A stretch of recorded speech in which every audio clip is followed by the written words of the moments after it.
Olá, meus queridos, sejam bem-vindos mais uma vez ao nosso estudo bíblico online.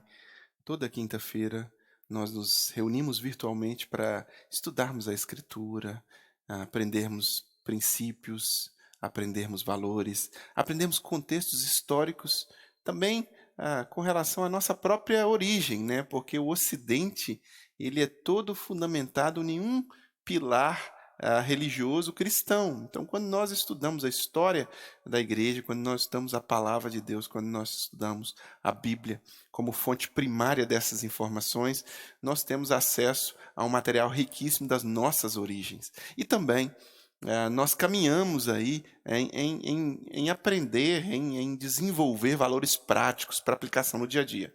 O interesse que a Igreja do Coração tem é em difundir esses valores, em aprender esses valores. Por isso as nossas redes sociais são usadas para trazer informações com relação à palavra de Deus, informações com relação à sistematização do pensamento cristão, da cosmovisão cristã. E você que participa conosco nesta noite é muito bem-vindo, né? Seja sempre bem-vindo. Nossa intenção é que você possa aprender mais da palavra, desfrutar mais crescimento para com Deus. Nós estamos caminhando às quintas-feiras num estudo bíblico de Atos dos Apóstolos. Estamos finalizando esse estudo, né? Semana que vem será o nosso último estudo de Atos dos Apóstolos e finalizaremos todo o livro de Atos. Se você está começando agora, quero te encorajar a voltar lá no começo depois, em um outro momento, e começar a assistir vídeo por vídeo e ler texto por texto de Atos dos Apóstolos junto com o vídeo, para a gente junto caminhar e extrair alguns princípios. Atos dos Apóstolos, ele é um livro histórico, ele traz a história do período apostólico, né? Por isso que chama Atos dos Apóstolos. Ou poderia chamar também Atos do Espírito Santo, né? Porque o start e o cumprimento da profecia de Joel 2:28 se deu ali em Atos 2 e a partir disso a história da igreja primitiva, né? A história dessa igreja de Jerusalém ali que se organizou primeiramente, ela passou a ser desenvolvida e registrada pelo médico Lucas, um dos discípulos do apóstolo Paulo. Ele registra toda essa história e aí ela serve de base para nossas reflexões às quintas-feiras, né? Nós estaremos encerrando semana que vem e a partir do mês de março, nós estaremos estudando o livro de Romanos, né? E você é muito bem-vindo nos nossos estudos. Nós estamos agora em Atos capítulo 27, nós já tivemos, Paulo já fez as viagens missionárias, ele está na sua quarta viagem agora, e ele está fazendo essa quarta viagem missionária meio que à força, porque na verdade Paulo foi preso, o rei Agripa, Festo, estavam ali, Paulo diante deles, e Paulo faz um apelo a César, né, para que ele fosse julgado por César. E aí, para ser julgado por César, ele precisaria ser levado a Roma, né? E Deus tem um plano para essa ida de Paulo até Roma. E com isso, Paulo ele está sendo levado para Roma. Quinta-feira passada, nós vimos que Paulo estava seguro em meio a uma tempestade. Estava ciente de que Deus estava cuidando dele. A tempestade veio e a tempestade abalou o barco, abalou tudo, e eles caem para lá, caem para cá, caem para lá. Mas Paulo, convicto da presença de Deus na vida dele e avisado pelo próprio Deus, porque Deus mandou um mensageiro falar com ele, claramente que nada ia acontecer, Paulo testemunha isso para aquelas pessoas. Paulo levanta e diz: olha, fiquem calmos, Deus vai preservar as nossas vidas. Antes, Paulo já havia avisado que aquilo iria acontecer. O centurião que estava no comando do navio ali, né, meio que liderando o navio, a autoridade militar que dava comandos ali para aquele dono daquele navio, ele não quis ouvir Paulo. Ele ignorou o alerta de Paulo e continuou a navegar. E o naufrágio foi certo, né? Agora nós vamos para o naufrágio. Mas o abalo foi certo, a tempestade foi certa. O que Deus alertou para Paulo aconteceu. E com isso, Paulo também testemunhou de tranquilidade, descanso no Senhor, que é o que está acontecendo sempre com Paulo. Deus cuidando de Paulo e Paulo deixando que Deus cuide dele. Agora, depois do alerta de Paulo e depois desse aviso que Deus iria cuidar, no meio dessa tempestade ocorre aí o naufrágio. E é o que nós vamos agora ler. o naufrágio. Na 14ª noite, ainda estávamos sendo levados de um lado para o outro no mar Adriático, quando por volta da meia-noite os marinheiros imaginaram que estávamos próximos da terra.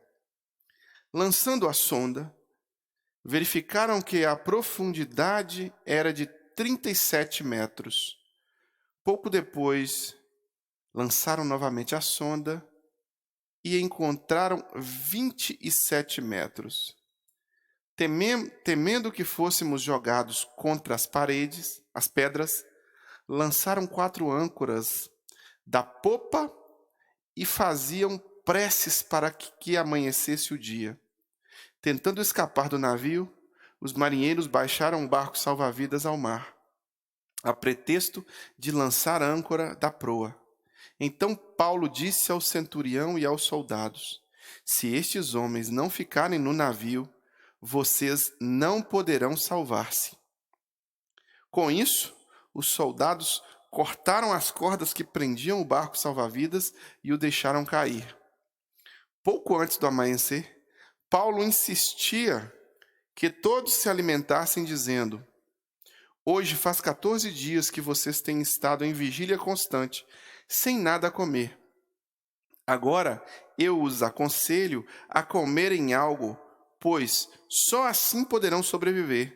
Nenhum de vocês perderá um fio de cabelo sequer. Tendo dito isso, tomou o pão e deu graças a Deus diante de todos. Então partiu e começou a comer. Todos se reanimaram e também comeram algo. Estavam a bordo 276 pessoas.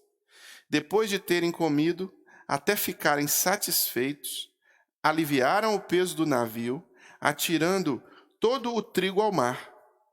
Quando amanheceu, não reconheceram a terra, mas viram uma enseada como uma praia, para onde decidiram conduzir o navio, se fosse possível. Cortando as âncoras, deixaram-nas no mar, desatando ao mesmo tempo as cordas que prendiam os lemes. Então, alçando a vela da proa, ao vento dirigiram-se para a praia. Mas o navio encalhou num banco de areia, onde tocou o fundo. A proa encravou-se e ficou imóvel, e a popa foi quebrada pela violência das ondas.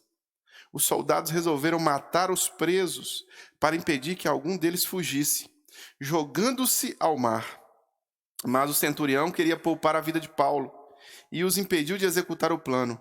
Então ordenou aos que sabiam nadar que se lançassem primeiro ao mar em direção à terra.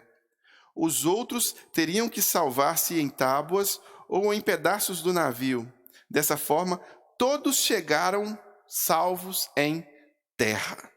Vamos fazer uma pausazinha aqui estratégica. Paulo, agora, no meio do naufrágio, depois de ter confiança plena de que Deus haveria de mantê-los durante aquela tempestade, mantém esta mesma confiança à deriva.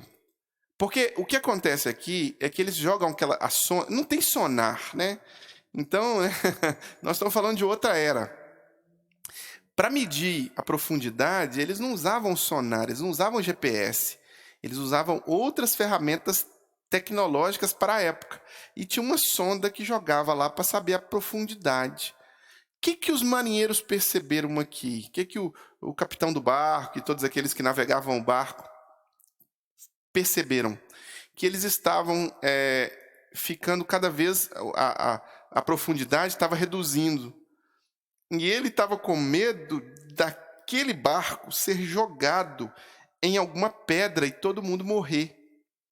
Para salvar a vida deles, eles entraram num bote salva-vidas. Todo barco tem seu bote salva-vidas, que só cabia ali, possivelmente, os marinheiros, e começaram a descer. Eles queriam usar esse bote para fugir. Paulo, sábio, percebeu que aqueles homens que conduziam um barco iam fugir e iam deixar todos sozinhos, e Paulo alerta o centurião, pede para o centurião, diz para o centurião: olha, se esses homens fugirem desse barco, ninguém vai se salvar não, porque são eles que entendem disso aqui, são eles que pilotam o barco. O centurião foi lá e cortou as cordas do bote, obrigando que os marinheiros retornassem e ficassem ali para pilotar o barco. E o barco, ele vai sendo conduzido em direção a uma ilha, né? Essa ilha seria o abrigo daquelas pessoas. Por quê? Porque há uma percepção de que a coisa, talvez ali a tempestade estaria acalmando, as orações ao alimento primeiro, perdão, eles se alimentam primeiro, né? Paulo aqui de forma sobrenatural e com essa calma também sobrenatural, consegue ali alimentar todas aquelas pessoas. O que acontece? O centurião, que antes não ouvia mais a Paulo, agora está ouvindo todos os conselhos de Paulo. Olha para você ver o que acontece na vida do cristão, né? A vida do cristão é assim mesmo. Muitas vezes o cristão ele é perseguido por seguir a Cristo. E ele vai vivendo a vida dele. Ele vai seguindo Jesus. Ele vai se envolvendo com Jesus. Ele vai se entregando a Jesus. E ele é julgado. O julgamento é certo. O julgamento vem porque o cristão ele não vai se encaixar mais no mundo. Ele não vai se encaixar mais em determinados padrões de comportamento, em determinados tipos de pensamento, atitudes.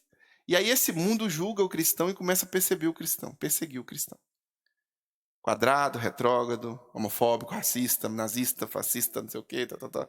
E aí o cristão, ele, perseguido, começa a se dedicar a Jesus e a luz de Jesus brilha através da vida dele.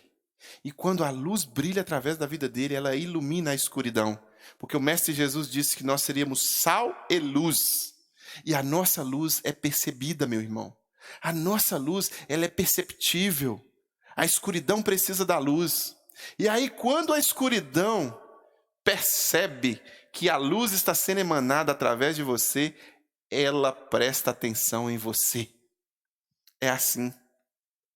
Quando a escuridão percebe que a luz de Jesus brilha em você, ela começa a ver que o julgamento que ela faz a seu respeito é um julgamento que está distorcido, é um julgamento que está errado. Assim aconteceu com Paulo. Paulo, para o centurião, era um prisioneiro que não valia um centavo. Mas a luz de Deus, a luz de Jesus brilhou na vida de Paulo no meio daquela tempestade, no meio daquela tribulação. E Paulo foi usado por Deus até para alimentar o povo que ali estava, quase 300 pessoas. A luz de Jesus brilhou na vida de Paulo tão forte que agora o centurião está ouvindo tudo o que Paulo fala, atento ao que Paulo está falando, sabendo que tem algo diferente na vida de Paulo. Essa é a verdade do testemunho da vida com Cristo. Jesus quer usar a sua vida e vai usar a sua vida, mesmo que você seja incompreendido, julgado, perseguido, e mesmo que você seja, mesmo que a seu respeito haja pensamentos completamente errôneos e errados e julgamentos precipitados, Deus é contigo e vai te usar. As trevas não conseguem ficar indiferentes em relação ao brilho da luz que emana daquele que serve a Jesus. Então, confie que Deus vai usar a sua vida na sua família. Confie que Deus vai usar a sua vida nos contextos dos quais você está inserido. Paulo aqui, sendo usado por Deus, no meio de uma tribulação, de um sofrimento. Aí o que acontece? O barco se aproxima do banco de areia. E ali ia acontecer simplesmente, segundo o pensamento dos guardas presentes ali, ia ter uma fuga em massa. Os presos que ali estavam ia nadar até a terra e vazar, fugir. Então o que os soldados pensam em fazer? Vamos matar os presos. As pessoas de bem que estão no barco não, mas os presos vamos pegá-los todos e vamos condená-los aqui agora à pena capital. O centurião não permite que isso aconteça. dá uma outra ordem, dá uma outra orientação. Por quê? Porque ele queria poupar a vida de Paulo. E por que o centurião queria poupar a vida de Paulo? Porque a presença de Deus foi tão forte na vida de Paulo que ele captou a benevolência do centurião. Paulo conseguiu cair nas graças do centurião. Um centurião que antes não considerava Paulo nem como gente. No entanto, agora, Paulo está caindo nas graças do centurião. A autoridade dada por Deus. Brilho de luz dado por Deus. Deus é aquele que fornece, que proporciona, que ilumina a sua vida através de Jesus, de tal forma que uma autoridade que não vem de você, ela se constitui no seu ser. Do alto vem uma autoridade, do Espírito de Deus vem uma autoridade, vem um brilho diferente, vem um poder diferente, vem uma ação diferente, que quando você se coloca diante das situações, diante das tempestades, diante dos naufrágios da vida, a sua vida vai falar alto. O seu testemunho vai falar alto. E as pessoas que estão ao seu redor vão ver em você um brilho que elas precisam, um brilho que elas necessitam, um brilho que só pode vir da poderosa presença de Jesus na sua vida. Aqui, Paulo captou a benevolência, captou a graça e liderou essas pessoas sendo apenas servo de Jesus. Você também pode fazer isso. Você também, sendo servo de Jesus e permitindo que o brilho de Jesus seja forte em sua vida, sua família vai conseguir enxergar as trevas das quais ela vive às vezes e vai poder se entregar a Jesus, ao brilho de Jesus que emana através da sua vida. Seus amigos, na escola, no trabalho. A autoridade de um cristão, ela não vem de um legalismo moralista. A autoridade de um cristão vem de uma vida de dependência e de confiança em Deus. Permita-se ser como Paulo e ser aquele que tem um brilho diferente, que vai captar a benevolência, a graça daquele que está próximo a você. Aqui o centurião dá o testemunho disso, quando ele tenta proteger Paulo, quando ele começa a ouvir Paulo. Com você também é a mesma coisa. Dependa mais de Deus. Permita-se que o brilho de Jesus seja mais forte na sua vida. Pois bem, continuando aqui no capítulo 28, aqui eles acabam indo em direção a uma ilha que eles não sabiam o nome, né? Eles vão descobrir o nome dessa ilha. Paulo, na ilha de Malta.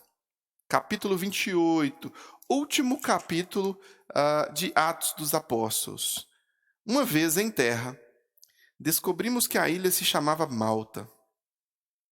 Os habitantes da ilha mostraram extraordinária bondade para conosco. Fizeram uma fogueira e receberam bem a todos nós, pois estava chovendo e fazia frio. Paulo ajuntou um monte de gravetos. Quando os colocava no fogo, uma víbora, fugindo do calor, prendeu-se em sua mão. Quando os habitantes da ilha viram a cobra agarrada à mão de Paulo, disseram uns aos outros: certamente esse homem é assassino, pois tendo escapado do mar, a justiça não lhe permite viver. Mas Paulo, sacudindo a cobra no fogo, não sofreu mal algum. Eles, porém, esperavam que ele começasse a se inchar ou que caísse morto. De repente, mas tendo esperado muito tempo e vendo que nada estranho lhe sucedia, mudaram de ideia e passaram a dizer que ele era um deus. Próximo dali, havia uma propriedade pertencente a Públio, o homem principal da ilha. Ele nos convidou a ficar em sua casa e por 3 dias bondosamente nos recebeu e nos hospedou. Seu pai estava doente, acamado, sofrendo de febre e disenteria. Paulo entrou para vê-lo e, depois de orar, impôs-lhes as mãos e o curou. Tendo acontecido isso, os outros doentes da ilha vieram e foram curados. Eles nos presentearam muitas honras, e quando estávamos para embarcar, forneceram-nos os suprimentos de que necessitavam. Então aqui Paulo chega na ilha de Malta, né? E nessa ilha de Malta, Paulo passa por uma experiência aqui também sobrenatural, surreal, né? Eles conseguem estabelecer-se ali, tem um povoado muito hospedeiro e um povoado, de certa forma, ligado a superstições ali, né? E eles estão ali, Paulo vai até aquele povo e eles são recebidos. Na hora que Paulo está preparando ali uma fogueira, ele pega vários gravetos, né? A gente tem alguns estudiosos que dizem que determinados tipos de cobras peçonhentas, e essa era uma víbora peçonhenta, porque o termo grego usado para ela aqui é de víbora peçonhenta mesmo, perigosa, né? Que mata, a sua mordida é perigosa. Elas ficavam inertes, né? No meio dos gravetos, assim, paradas por ser de sangue muito frio, e por estarem paradas ali, Paulo não percebeu, não se atentou, e pegou ela junto com os gravetos. Pegou ali tudo junto com os gravetos e foi levando, e na hora que botou no fogo, aquela cobra enrolou no braço de Paulo e picou Paulo. Aqueles homens olharam para Paulo e falaram: olha, esse homem realmente é um assassino, porque a crença daquele povo permitia julgar Paulo dessa forma, né? Porque está vindo uma consequência muito ruim sobre a vida dele. Ele fugiu, ele acabou escapando da morte no naufrágio, mas ele vai morrer pela picada da serpente, dessa víbora venenosa, perigosa, e não vai ter jeito para ele. No entanto, eles observam Paulo por um tempo, depois por outro tempo, e ficam esperando, e nada acontece com Paulo, porque Deus havia protegido Paulo. Lembremos-nos que o Senhor Jesus havia dito que serpentes iriam morder os apóstolos, que se eles bebessem veneno ou serpente os mordesse, nada lhes aconteceria no exercer de sua missão apostólica, né? Então, cumpriu-se na vida de Paulo uma daquelas coisas que Jesus havia dito aos apóstolos. Ele aqui é picado por uma peçonha venenosa, né? Uma cobra venenosa, uma cobra peçonhenta, e, no entanto, não acontece nada com ele. Com isso, mais uma evidência apostólica, mais uma evidência sobrenatural na vida de Paulo. Só que esses homens olham para Paulo, observam Paulo e fazem a mesma coisa que alguns outros já tinham feito antes. No estudo bíblico você viu isso, quando nós lemos o texto. Chamam Paulo de uma espécie de Deus, porque só para ser um Deus mesmo, para conseguir superar aquela dificuldade ali. E aí eles vão do inferno ao céu, né? Paulo era um assassino, e agora Paulo se torna um Deus. É um assassino porque estava fugindo do naufrágio, e agora ele não vai fugir da peçonha. Aí ele foge da peçonha também. Então agora ele se torna um Deus. Então o julgamento das pessoas sobre Paulo atribui a Paulo ali uma certa divindade. Eles continuam, né? Eles são hospedados ali por Públio. E depois de fornecer suprimento, deles terem resolvido, dos doentes terem sido curados, eles embarcam novamente em direção a Roma. Mas eu quero atentar para você aqui, todo esse cuidado, que você esteja atento, para todo esse cuidado de Deus com a vida de Paulo, né? Toda a proteção de Deus para com a vida de Paulo, e para a percepção errada das pessoas aqui nesse capítulo 28 sobre a pessoa de Paulo, o julgamento errado. O Mestre Jesus fala que nós temos que tomar cuidado com o julgamento, né? Julgamento precipitado nos condena a nós, e não aquele que nós estamos julgando, né? Isso não quer dizer que você não tem que fazer avaliações, ponderações e até mesmo julgar se as pessoas estão alinhadas ou não com a palavra de Deus. A palavra de Deus, ela não proíbe isso, mas ela exorta-nos sobre a precipitação. Aqui eles fizeram uma precipitação. Quando a serpente morde Paulo, logo eles julgam Paulo como alguém ruim. Olha para você ver. Só porque a serpente mordeu, fugiu de uma morte, mas não vai fugir da outra porque está sendo punido pelos deuses. Está sendo punido, não tem jeito. É a sina dele, é o karma dele. E é um julgamento sobre Paulo. Logo depois, na hora que não acontece nada com Paulo, eles já fazem um outro julgamento precipitado e errado. Eles falam que Paulo é um Deus. Eles atribuem a Paulo uma divindade. Então nós temos que estar atentos Porque Deus, em sua infinita bondade, nos permite viver as nossas vidas. Aqui houve uma proteção sobre a vida de Paulo, mas que nós aprendamos também a não ser como esses homens, a não ser como essas pessoas aqui, que acabavam, de certa forma, terem características hospitaleiras muito boas, mas, ao mesmo tempo, um julgamento muito precipitado e que precisa ser ali calibrado, precisa ser balizado na palavra de Deus, em Jesus, e na boa, perfeita e agradável vontade de Deus. Aqui Paulo se comporta como um crente fiel a Deus, que se dedica a Deus, que está disposto a realmente ir cumprir a sua missão e vai até as últimas consequências para fazer isso. Esse é o desejo de Deus para as nossas vidas também.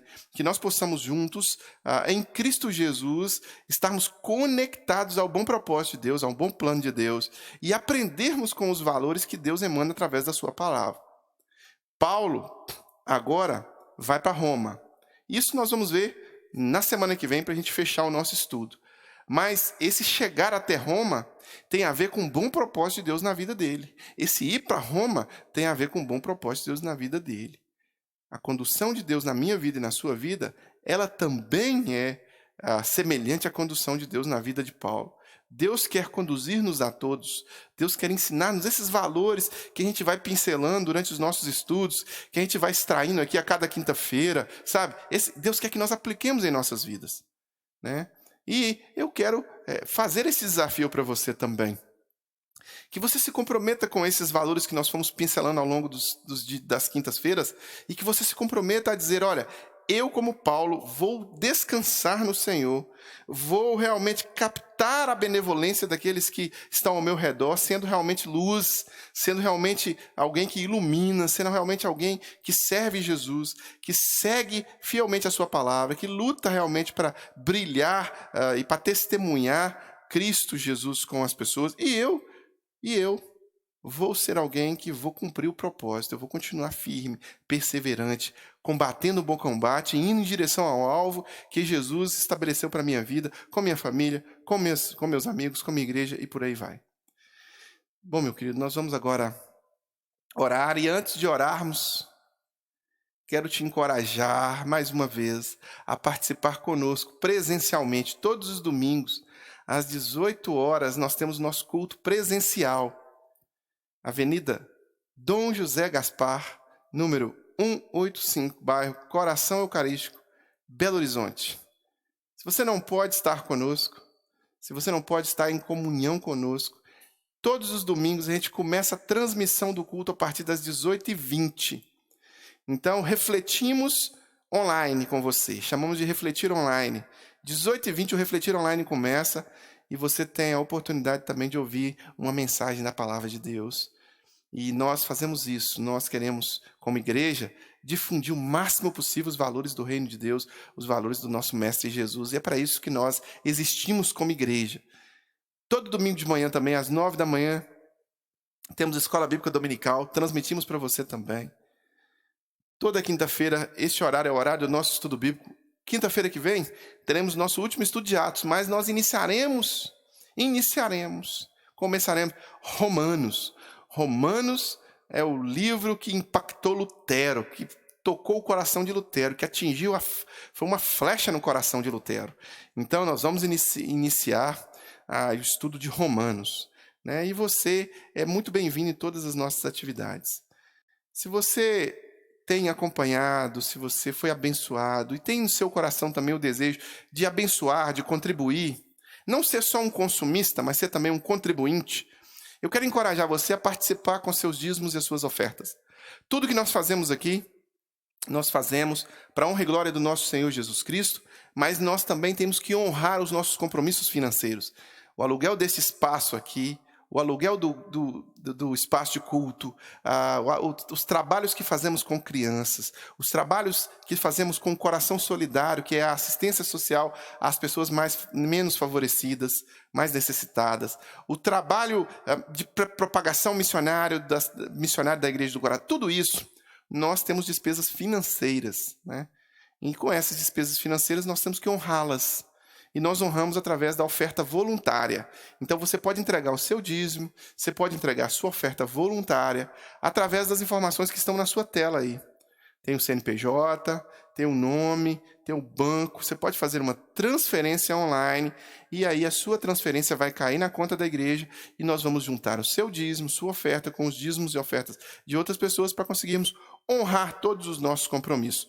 Contribua, envolva-se também sendo um contribuinte, não sendo somente alguém que recebe, mas alguém que também oferta, né? Porque a palavra de Deus, o próprio Jesus disse: a melhor coisa é dar do que receber. E nós podemos também contribuir para que as coisas aconteçam, para que outros também sejam abençoados. Agora nós vamos orar.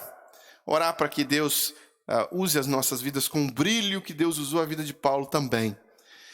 Pai, em nome de Jesus, oro agora ao Senhor pela vida desta pessoa que esteve conosco agora, nesses 30 minutinhos, extraindo da Tua palavra conhecimento prático, ensinamento espiritual, valores importantíssimos para o dia a dia. Abençoe esta pessoa, seja com ela, fortaleça, que ela seja luz no meio das trevas, e que ela possa, como instrumento do Senhor, brilhar muito, brilhar como Paulo brilhou, e ser um instrumento poderoso do Senhor de transformação de realidades. Abençoe a casa, abençoe a família, abençoe o trabalho, onde quer que ela esteja. Em nome de Jesus, amém e amém. Que Deus te abençoe, que Deus seja com você. Até o nosso próximo encontro.